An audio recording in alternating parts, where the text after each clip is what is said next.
Hey guys, what is up? You're leaving movie news. We take a look at the news release, kind of theater streaming services, home and long look at the box results from you guys with all the new releases. All except one of them is coming out on December 9th, and we're going to take a look at all the ones coming out on Friday, December 9th. First one is Office Christmas Party, which is a comedy directed by Will Speck and Josh Gordon. And it stars T.J. Miller, Jennifer Aniston, Jason Bateman, Kate McKinnon, Randall Park, Courtney B. Vance, Olivia Munn, Jillian Bell, Rob Corddry, Vanessa Bayer, Sam Richardson. And I'm not excited for this. This just looks like another typical kind that we keep seeing over and over again. Are you getting tired of that? Because I really, really am. Actually, it's starting to get beyond annoying, and actually, honestly, I respond with extreme anger almost every single time, especially when the trailer is awful. This trailer, meh. Same for the ads. I didn't laugh at a single joke at all. Also, they seem to be just doing the same jokes that we see over and over again in comedies. You know, people going crazy when they're partying. You know, it's just extremely ridiculous. People wrecking shit. And so also it's like even like a stunt involving a car that drives off a ramp or something, and it's just like it's kind of doing like it's flying through the air, and it's also I think it's like it's rotating like almost like almost like doing like a barrel roll. Insert Star Fox joke here. Yeah, I mean, just the typical humor you see over and over again, like very cliche and like kind of cliched, especially when it comes to the situation just escalating. It can work, but this just looks very. This just seems to be going to the safe route and just doing the most cliche way possible, and not doing anything interesting or funny with it. Hopefully, I can eat my words, but honestly, I'm probably just gonna skip this in theaters. The only way I probably see this in theaters is if I'm seeing it with my parents. But other than that, I'm probably just gonna skip and rent it off GameFly. Because it might just be on my worst list. I gotta add some more stuff to that because my list is freaking boring. Just being honest. Sorry. Next one is Miss Sloan, which is directed by John Madden. Stars Jessica Chastain, Mark Strong, Gugu Mbatha Raw. If I pronounce any names words wrong, feel free to comment with proper pronunciation. Alison Pill, Michael Stolberg, Jake Lacey, Sam Waterston, John Lithgow, Megan Fahey. 63% Way One reviews. Miss Sloan sits squarely on the shoulders of Jessica Chastain's performance, and she responds with awards-worthy work that single-handedly elevates the film. This is actually a wide release. I think it got a limited release, I think around, like, back in November. Don't know exactly when, but I do believe it was last month. And, yeah, not the greatest reviews, but it still has a fresh rating, so that's something. And there's some great talent involved. I haven't seen a single John Madden film, but I think it goes without saying that I've seen Jessica Chastain. I think I've seen her in like what was it, like one film? Hold on, let me look at her filmography. I know she was. I saw her in The Martian, and I love that movie. That goes without saying. What else was she in? Almost Violent Year. Yeah, she was great in there too. Interstellar, great there as well.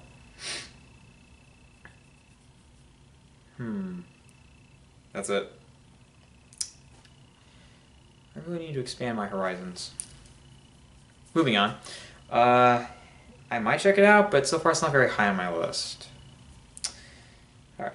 Next one is La La Land, which is written and directed by Damien Chazelle. Stars Ryan Gosling, Emma Stone, John Legend, J.K. Simmons, Rosemary DeWitt, Finn Wittrock, Kelly Hernandez, Sonoya Mizuno, Jessica Roth, Tom Everett Scott. 96%, 72 reviews. La La Land breathes new life into a bygone genre with thrillingly assured direction, powerful performances, and an irresistible excess of heart. Do I especially need to tell you I'm excited for this? I already told you that in my Movies in December video, but I'll just say it again because why not? Yes, I'm beyond excited for this. I mean, it's one of my most anticipated movies of 2016. I mean, it's from the writer-director of Whiplash, one of my favorite films of the decade so far. I actually think it might be my top 3.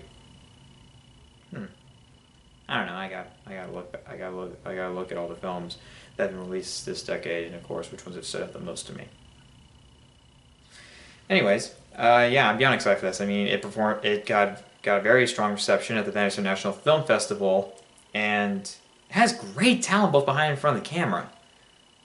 And also, it's been doing very well with like awards festivals.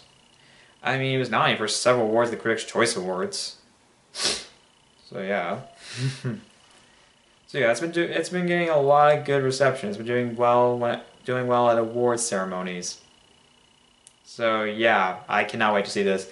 Unfortunately, I might have to wait because this is a limited release. Next week will be a wide release. Well, at least I don't have to wait till January.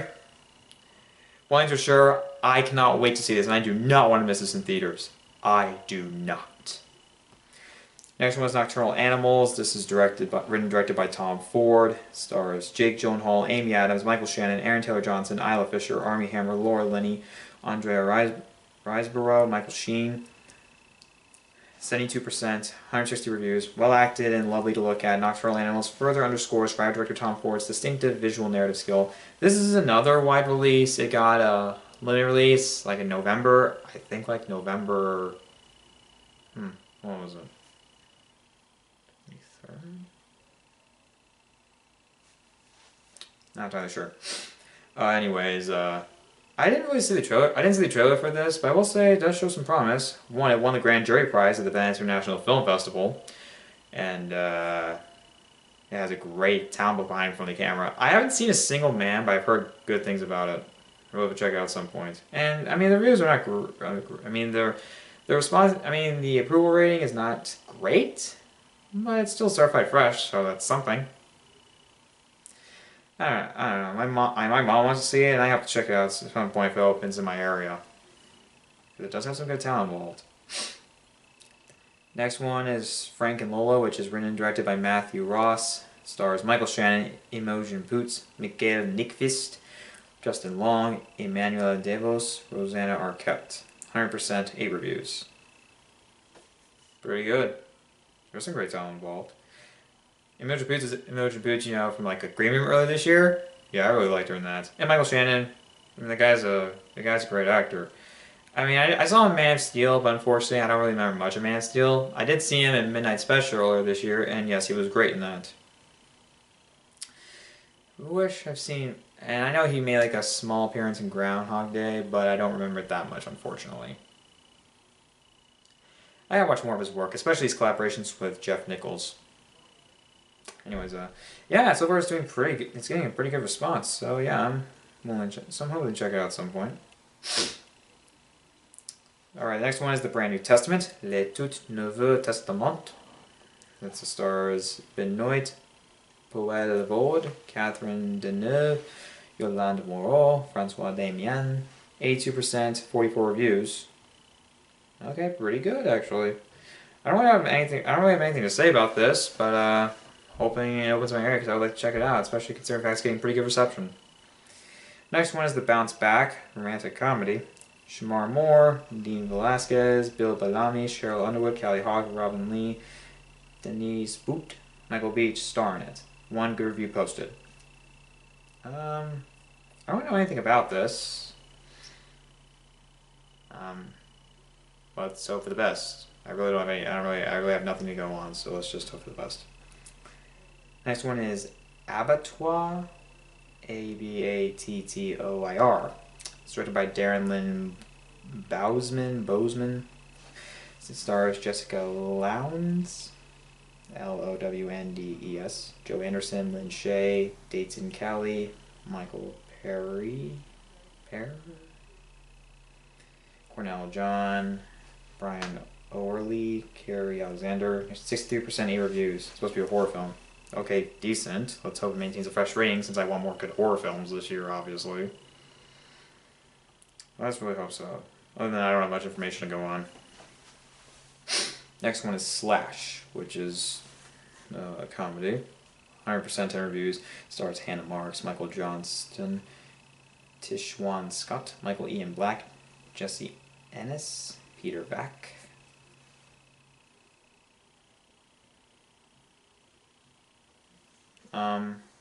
Pretty good reception. Don't have much to go on, so let's hope it maintains a fresh rating. Next one's Beyond the Gates. This stars Barbara Crampton, Graham Skipper, Chase Williamson, Bria Grant, Matt Mercer, Jessica Wellborn. 89% 9 reviews. Pretty good. Let's yeah, I mean, let's hope it maintains a fresh rating. Not much to go on, obviously, like most of the others. Alright, so we're going to move on to a Netflix original film. And that one is Spectral, which is directed by Nick Matthew. Hold on. It's written by Hold on.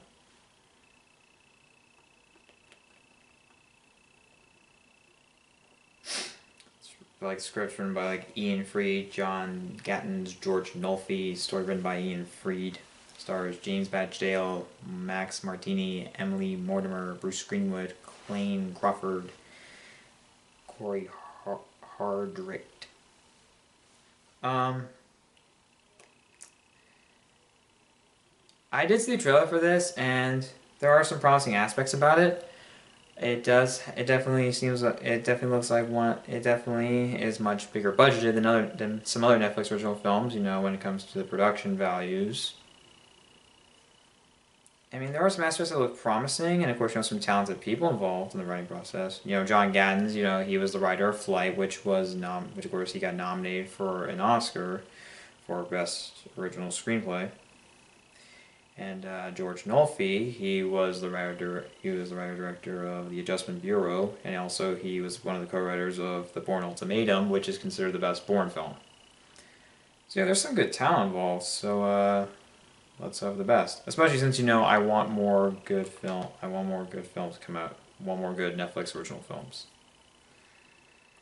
All right, the next one. This is the film coming out on December 6th, which is also another Netflix original film.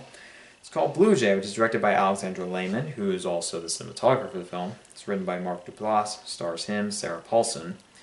It has 93%, 27 reviews. And I actually saw a trailer for this, and I have to say, it looks like it could be something pretty enjoyable.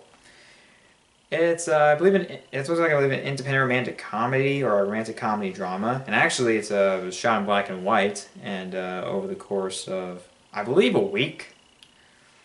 And that's pretty interesting. And, I mean, yeah, it looks pretty good. Oh yeah, tomorrow. Oh yeah, tomorrow. Huh. Tuesday. Well, I'm sure I do really like that it's getting very good response, and I would definitely like to check it out. I'll have to check it out at some point. Maybe over like Christmas break, because that's coming up soon. Yes. Anyways, yeah, that's really so yeah, can't hope to watch that soon. All right, let's move on to the home year releases. We're actually going to take a look back at next week because there is two that I missed that at the time that weren't displayed on the Flixster app, so I wasn't able to talk about them, but I decided to talk about them now. All right, this like from November 29th on Tuesday. All right, we're gonna look at. All right, one of the releases I didn't take a look at was Pete's Dragon, which is a remake of the original Pete's Dragon from I think around the 1970s. It's directed by David Lowery, written by him and Toby Halbrook, stars Bryce Dallas Howard, Robert Redford, Oaks Fagley, Una Lawrence, Wes Bentley, Carl Urban, Isaiah Whitlock Jr. 86%, 195 reviews. Pete's Dragon continues Disney's current live-action winning streak with an update that gives the original visual overhaul without overwhelming its sweet, soulful charm. I guess you can call it a live-action remake, but it's not entirely, since the original was a hybrid of live-action and traditional and 2D animation. And I saw this and I liked it. Not as good as The Jungle Book, but still pretty good. I definitely, I have to say the effects on Elliot the dragon were really good. I really enjoyed the moments between him and Pete, the kid. The cast was pretty good, and it actually had some pretty. There were some moments that brought a smile to my face. I actually kind of laughed, but also it had some. It definitely has its moments, and also had some emotional moments. So yeah, it was effective. It's not perfect though, obviously. It does struggle to balance some of its characters. Not all of them are very fleshed out, and some of the effects that aren't some of the other effects involve some of the other animals that aren't Elliot. They don't look the greatest. It has a much lower budget than The Jungle Book, but still.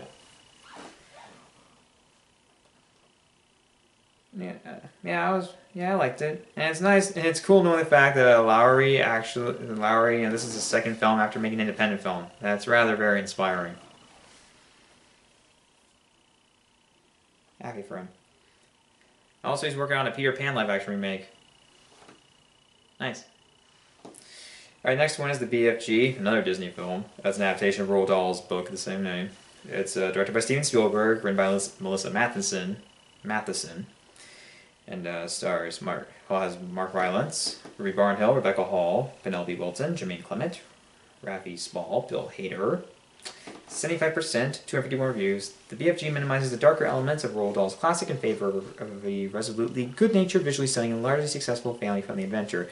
This is actually one of the most anticipated movies of the year because I'm such a huge Steven Spielberg fan. I absolutely love the trailer.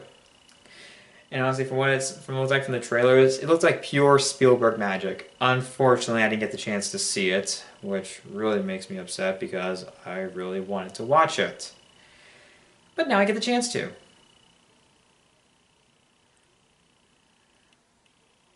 Thankfully. Really hope to watch it at some point. Alright, so now we're going to move on to all the new releases coming out tomorrow, Tuesday, December 6th. First one is The Secret Life of Pets, which is the newest film from Illumination Entertainment. It has the voice talents of Louis C.K., Kevin Hart, Eric Stonestreet, Ellie Kemper, Lake Bell, Bobby Moynihan, Jenny Slate, Albert Brooks, Steve Coogan, Hannibal Buress. 75%, 185 reviews, fast-paced, funny, and blessed with a talented voice cast. Secret Life of Pets offers a beautifully animated, cheerfully undemanding, family-friendly diversion. I didn't see this. I wasn't extremely excited for this. I mean, it looks like it could be something that could be, it could be something fun. But I will say I haven't been hearing the greatest responses from certain critics on YouTube. Like Jackson Fulcher, Chris Stuckman, and also Ryan Jacob. Yeah, they didn't respond the greatest to it. Mostly because I've heard this is basically a huge ripoff of Toy Story, the first one, and also Kevin Hart as the rabbit, I believe his name is, what was it? Snowball, was incredibly annoying. Fantastic, and they're getting a sequel out. Hopefully it's not a derivative retread of Toy Story 2. That was extremely easy. Ugh. I don't know, I might check it out, but it's not high on my list at this point. Maybe at some point, but not now. Next one is Don't Think Twice. This is written and directed by Mike Birbiglia. Also stars him, Keegan-Michael Key, Gillian Jacobs, Kate Misuki, Chris Gethard, Gethard,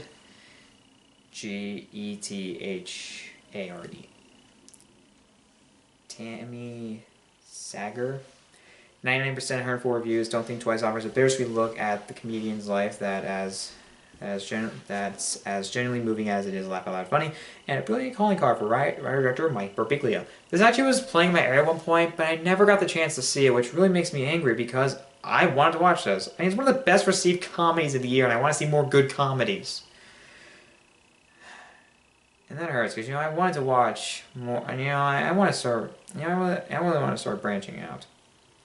And actually, it's pretty cool seeing Gillian Jacobs, who is on the show, the Netflix original series Love, is doing this.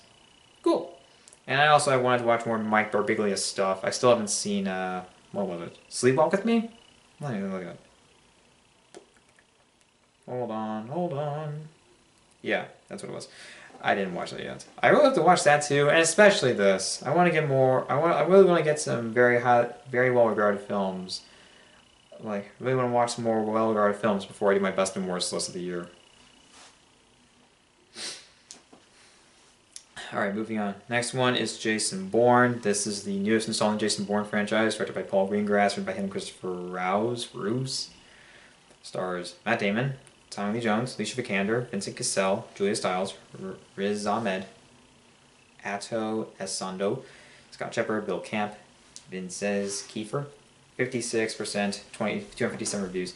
Jason Bourne delivers fans of the franchise more of what they've come to expect, which is this sequel's biggest selling point as well as its greatest flaw. I guess some people were pretty excited for it, knowing the fact that Matt Damon was coming back to the role, and also Paul Greengrass was back in the director's chair. I was pretty excited for this, but the thing, I still haven't watched the trilogy, and I own it!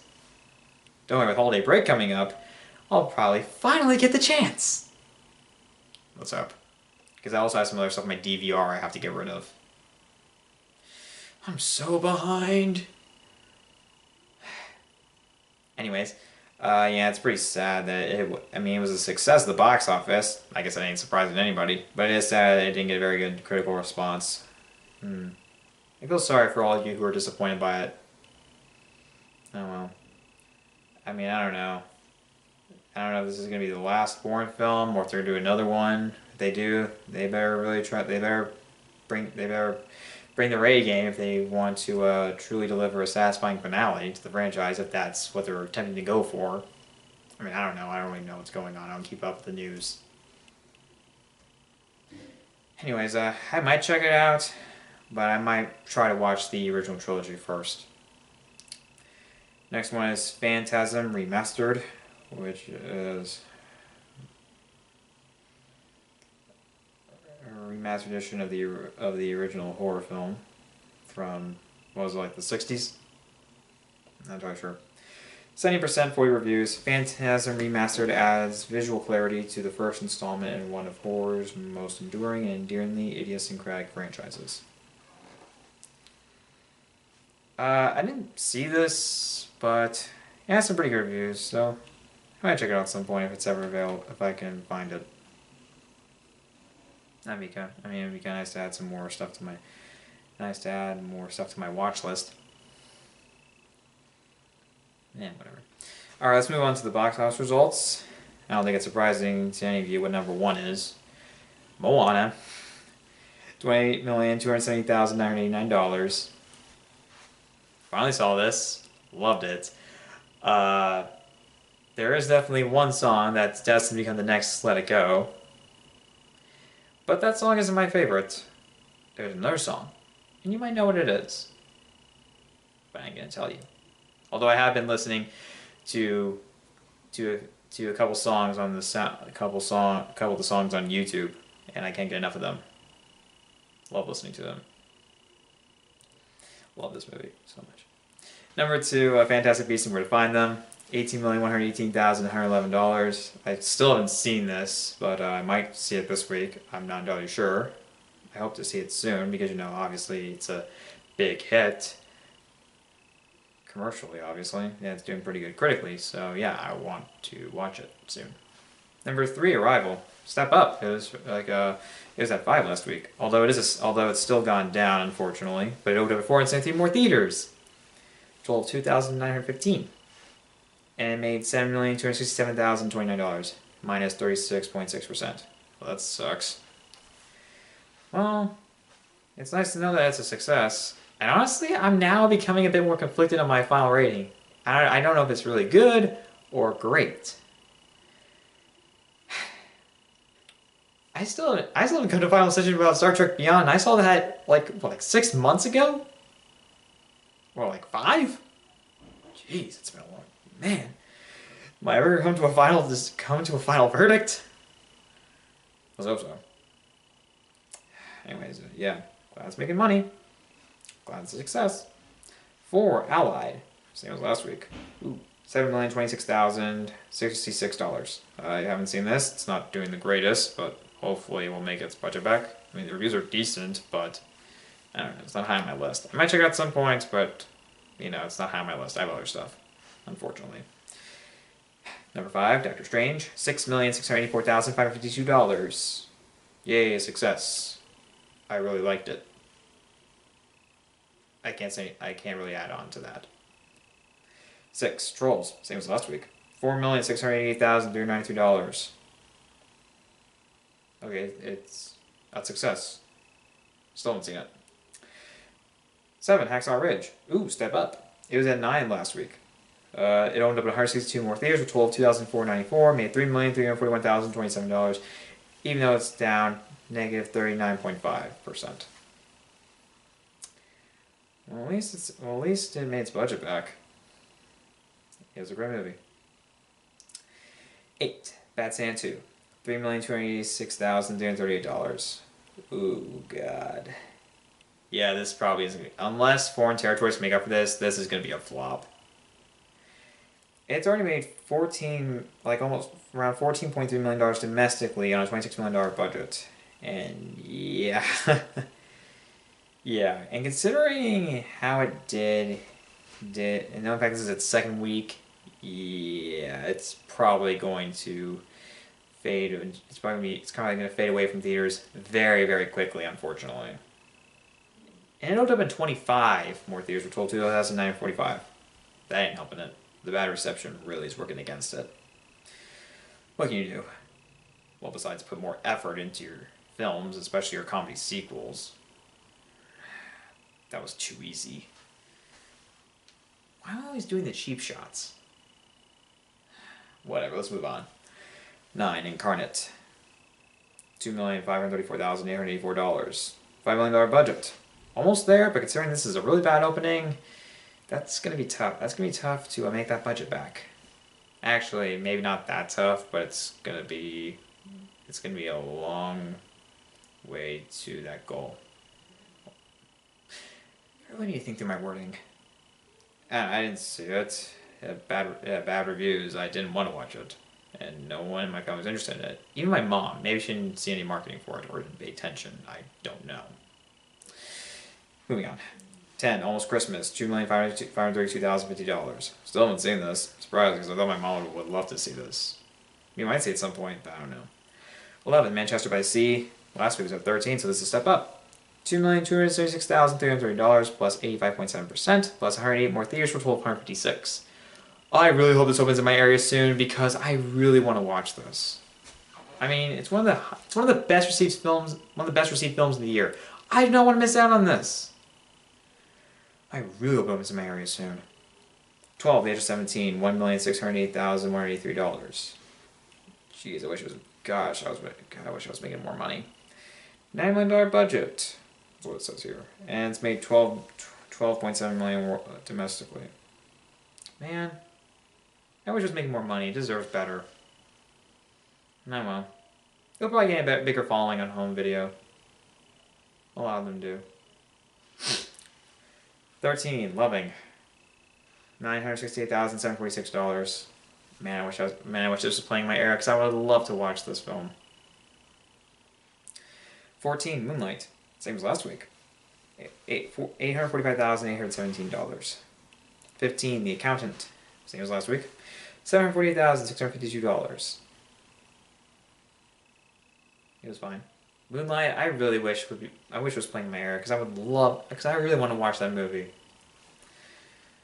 Really hope so. Really hope it happens soon. 16, Nocturnal Animals. Step up. Last week it was at 18. $700,187. And it had negative changes of negative 16.3%. Odd. Yeah, I mean, now that it's getting an expanding release, it's probably gonna make a lot more money. Hopefully, I'll watch it soon. Sorry. 17, Rules Don't Apply. $543,058. Yeah, this is a bomb. Unless foreign territories can make up for it, this is gonna be a huge bomb. Perfect. 18, Believe. $477,387. Don't really know much about this. So, okay. 19, Bleed for This. $295,675. It closed in my theaters before I not able to see it because it's no longer playing around me. Oh well. 20, Honey 2. $279,009. Okay. Not much going on. 21, Jackie, $278,715. I hope this opens in my area soon. Really hope so. 22, Jackie Should Never Go Back, $230,823. Yeah, this ain't making its budget back domestically. 23, The Eagle Huntress, $204,726. Oh, man. 24, Storks, $203,097. Step up. It was at 30 last week. Plus 48.3%, and opened up in 88 more theaters for a total of 262. I still haven't seen this. I might check it out, but it's not high on my list. Anyways, that's gonna be all right. That's all the box office results I'm looking at. If you want to check out the full chart, the link to it will be in the description below. Anyways, guys, that's movie news for this week. Comment below. Are you excited for any new releases? Are you gonna see any of them? See any of them? Wait for rental or just skip them entirely? What do you think of the new home media releases? Are you going to buy any of them, rent them, skip them entirely? What do you think of the box office results? Do you have any predictions? If so, put them in the comment section below. Thanks for watching, guys, and until the next video, see ya.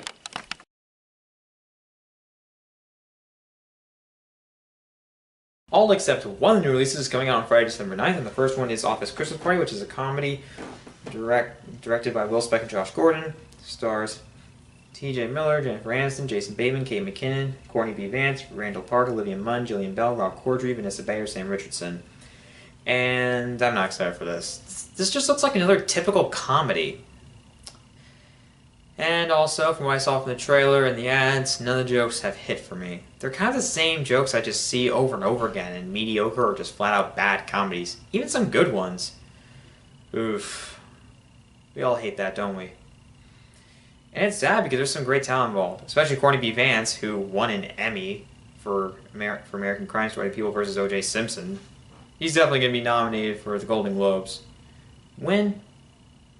Likely. I mean, I haven't seen the series, but knowing that he won an Emmy, there's a very, very high chance that he'll win the Golden Globe. Moving on from that, though.